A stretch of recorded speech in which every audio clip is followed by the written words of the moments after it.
this, you're a very popular, what I would call conservative thinker. Yeah. But you're very young. I am. Like, how did this all happen? How did you become this Fox News personality, conservative thinker? Yeah, I mean, I just like launched a YouTube channel and Oh, fucking YouTube. yeah, YouTube where magic happens. YouTube's a strange place. It's as strange as it another gets. strange place. Yeah. Well, it's the internet. And the It's the internet's internet. as strange as it Yeah, gets. strange things happen on the internet. But yeah, I was really passionate. I understood. I had studied for it sounds strange, but I spent a year underground, studying politics once I had my red pill moment, if that's what you want to call Well, explain that, because you used to be a liberal. Right. And then you became a conservative. That's correct. So what was it? So the story really starts with high school, I guess. You know how things can happen to you in life and they don't make sense when they happen. You're like, why God me? And then you get a little older and you're like, this makes perfect sense. Right. So I was the quote unquote victim of a hate crime when I was in high school. When you say quote unquote victim, you don't I hate think the word you're a victim? No, I hate the word victim. And and again, I can see why early on I've sort of developed this mentality that there's no value in being a victim, and people rush to call people a victim. They rush to call somebody the aggressor. So how do you describe it? That you experienced a hate I crime? experienced something that was labeled a hate crime. I wouldn't even call it hate crime. I think we live in a label-obsessed culture, and before we seek to understand what happened, we seek to put it in a box. Yeah. So what happened? Someone has to be a demon and someone has to be an angel. Right. So what happened was I received some voicemail messages from about 4 kids, and the language was pretty strong. It was like, we're going to tar and feather your family. We're going to put a bullet in the back of your head like we did to Martin Luther King, N-word, N-word, N-word. And you received these on your phone? On my cell phone, yeah. How'd they get your phone number? Well, there was a prank phone call, so I didn't know. I was 4 male voices, and I was in high school at the time, and I was like, okay, I cannot think of 4 human beings that want me dead that would say, we're going to put a bullet in the back of your head like we did to Martin Luther King and Rosa Parks, naming Where'd you off. go to school? Where were you? What part of the country? Stanford High School in Connecticut. Okay, that's a shithole. Yeah, it's a total shithole. I hate Connecticut. Yeah, no, Connecticut's not a shithole. It's a running joke. I'm sorry. Right. I always shit on Connecticut. I have my buddy Tommy Jr. He lives in Connecticut, and I'm always telling him, dude, you got to move out of Connecticut. And it became this terrible running joke where I talk about that Connecticut's the worst state in the country. Have you actually been? Yeah, a bunch of times. Yeah. I used to work there all the time. Where? What city? Well, I used to work in all over Connecticut when I was doing stand-up. I would drive from Boston into Connecticut. I did a lot of gigs in Hartford. I did gigs. Hartford is a shithole. It's a shithole. Bridgeport is a shithole. Shout out to Marlon Starling Jr. though. Yeah. He was a boxer that came out of Hartford. Yeah. Big time boxer. Marlon Starling. But when you were in high school, Right. somebody started doing this prank call and shit on you, and was this? It was all in one night. It was all in one night. Yeah, it was 4 voicemails. Was this tied to a boyfriend? No, or so a girl I was was jealous? at a boyfriend's house when I got the calls, and I just put it to silent because it was blocked number. So I was I Right. didn't think anything of it. And then when I listened to it, it was some pretty horrific stuff. I definitely cried. I was 17 years old. Mm-hmm. And then the next day at school, I took this philosophy class, and I don't know what the topic was. I don't know what prompted me to raise my hand and introduce what had happened last night as a segue. Maybe I just needed to get off my chest, but the teacher spazzed out and was like, get up, we're going to the principal's office. You have to report this.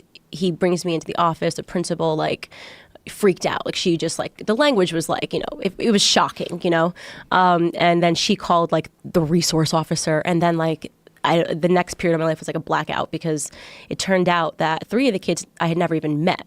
This was maybe some kids that had their first beer. One of the kids I was friends with, but we were arguing because he was upset that I was spending so much time with my boyfriend. Oh, but I didn't. That's But he's gay. It wasn't he just was jealous. I used to hang out with him every day. Started hanging out with my boyfriend. It was a stupid thing. Maybe he wasn't 100% gay. Yeah, no, he's 100% gay, from what I'm told. But yeah, so then he just got petty and jealous. And then so it was here are my 3 friends, and we're all going to get drunk and call this black girl. And, it's easy to say awful things into this. If you don't have to look at a human being, it's easy to say awful things. But unfortunately for me, one of the people in the car happened to be the current governor of Connecticut's son. Oh. So this turned from some kids prank called to said some awful things to front page of the newspaper. Throughout the entire state of Connecticut, a little bit in New York. NAACP outside of my school. I have to. It was like this situation that was talk about outrage culture. My first like introduction to outrage culture and the things that sort of formed my thoughts. Like this was a very formative experience in my life. Which to me it was non-political, but it was like my life wasn't mine. Like I went from like sitting down I was watching Talladega Nights with my boyfriend to being the most discussed person in the state of Connecticut. And what was interesting about it was just that because it was the governor of Connecticut's son that was in this car, they had to get the FBI involved to determine the authenticity of the like maybe she called herself, right? He instead of just saying like yes it was my son, he actually let the FBI investigate for 6 weeks and waited for his son to get arrested 6 weeks later. You know what I mean? Like, did his son deny it? They just want to see if they could get away with it because this is politics. You know what I mean? Like, can we get away with it? Is it plausible for us to get away with it? You know, so 6 weeks of the entire state. I like left school. People were like fighting on my behalf, fighting. You left school? You like, I'm gonna take a break? Yeah. Wow. Yeah. It was just Senior like year? Yeah. Damn. This was just like it was like a monstrosity of a situation, and it was one of those things where like literally like letters to the editor, it'd be like moms like talk about, you know, outrage culture, right? Like, I don't believe Candace, like this happened, this girl, I believe she called herself, like you're like, oh, just looking for attention one night and I just decided to say I was going to hang my family from a tree. Isn't it funny that someone would even have an opinion on that? It's bizarre. Like, I don't believe her. Who even writes like, letters to the editor? Like the whole thing is weird retrospectively, right? Like I don't believe her, but that is what like life is about, right? Like that same lady is probably about to write a YouTube comment right now.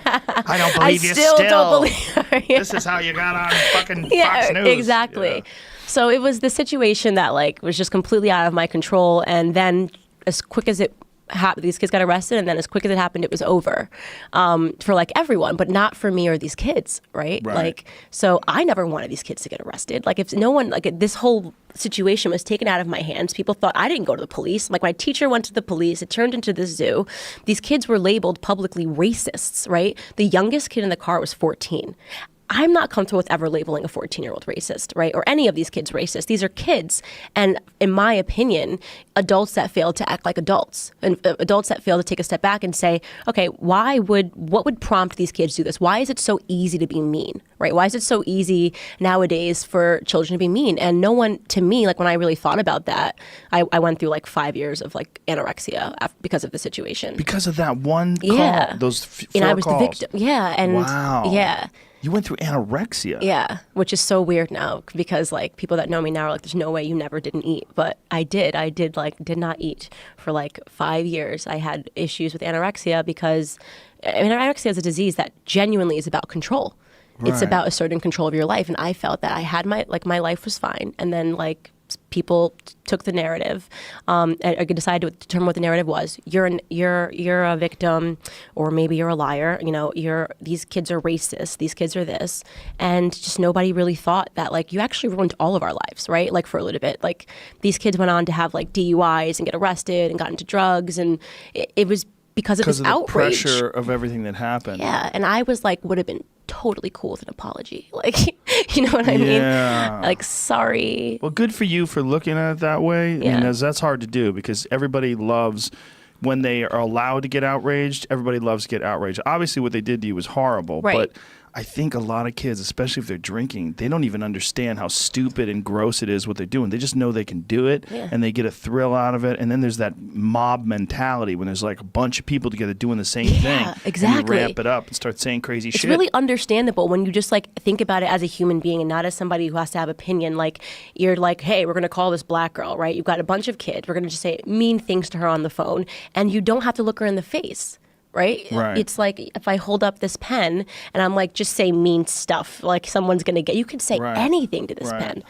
So it's sort of, it was a formative experience that in retrospect, I understand has so much to do with why I am who I am. Because I hated that, like that label obsessed culture and the outrage machine. And then like, oh, okay, we're done. But like, you know, forget the people whose lives we just like Now, do you know those people anymore? I don't. I know like the siblings of them because I was friends. Like that's the thing. Like one of the people that was involved, I was very good friends with his brother, and it's like you're just gonna tell me this kid's like a racist? Like I actually knew the kid's mother. You know, like and nobody cared. It was just so you a think hot that story. they weren't necessarily racist, Just but they were stupid. just stupid and mean and Did being something shitty stupid. kids, and they knew that that was a way that they could scare you, Right, that they and could freak just, you out, yeah, and they might have been affect drunk, you. you know, like drunk. Maybe it was their first beer, right? But people I doubt it. can do. 17?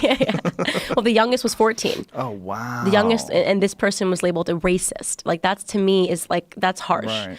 And people say, "Oh, you're too forgiving." Well, how but do you not label them a racist? Because what they said was most certainly racist. yes, the words are racist, right? Can somebody? Right. I guess the question is, can somebody say something, say a word that is racist, and not be a racist human being? Yes, I think. No, I'm going to tell you why. Yes, okay. Okay.